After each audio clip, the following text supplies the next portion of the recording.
الرحمن الرحیم نحمدہ و نصلی علی رسولہ الکریم اما بعد فاعوذ باللہ من الشیطان الرجیم بسم اللہ الرحمن الرحیم۔ جی الحمدللہ آج ہم شب معراج کی رات مسجد میں الحمدللہ آج ہم نے بہت پیاری آقا علیہ الصلوۃ والسلام کی محفل کو سجایا پورے گاؤں کے تعاون کے ساتھ، اور الحمدللہ مسجد میں ابھی بھی ماشاءاللہ بچے کافی بیٹھے ہیں، بزرگ ہیں۔ ابھی انشاءاللہ مسجد میں معراج کی رات کے حوالہ سے رسول اللہ صلی اللہ علیہ وسلم کی محبت میں آج جو انشاءاللہ جماعت ہوگی صلاۃ و تسبیح کی، سبھی احباب انشاءاللہ مل کر پڑھیں گے۔ اور آج کی رات جو ہے یہ بڑی بابرکت رات ہے، اس میں ہمیں آقا علیہ الصلوۃ والسلام نے اللہ کی بارگاہ سے ہمیں نمازوں کا تحفہ لا کر دیا۔ ہمیں یہ کوشش کرنی چاہیے کہ ہم اس پر عمل کریں، اور اپنے بچوں کو بھی، ہر بندے کو، ہر شخص مومن کو اس کے بارے میں ہم ترغیب دیں کہ اللہ تبارک و تعالیٰ نے ہمیں اپنے آقا علیہ الصلوۃ والسلام کو یہ تحفہ دیا ہے، ہم اس پر عمل کریں گے۔ اور آج کی رات بڑی برکت والی رات ہے، اس رات میں سبحان اللہ کا ذکر زیادہ کیا جائے گا، درود و سلام پڑھا جائے گا، قرآن شریف کی تلاوت کی جائے گی، اور نفل و نوافل ادا کیے جائیں گے، اور اپنے لیے بھی اور دوسروں کے لیے بھی دعا کی جائے گی۔ جیسے جناب ایک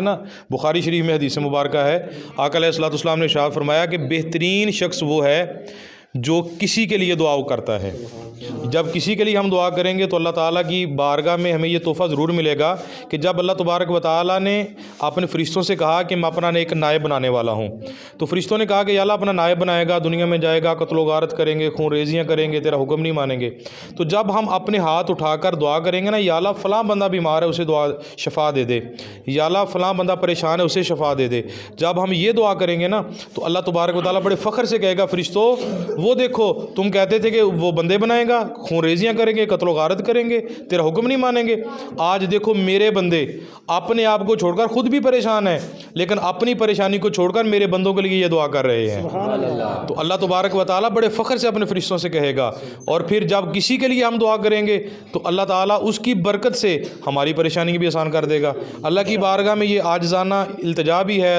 دعا بھی ہے کہ اللہ تعالیٰ ہماری آج اس دعا کو، حاضری کو قبول فرمائے۔ جیسے آج ہم نے مسجد کو سجایا، اللہ تعالیٰ اسی طریقے سے ہمیں اپنے دلوں کو سجانے کی توفیق عطا فرمائے۔ والسلام علیکم ورحمۃ اللہ وبرکاتہ۔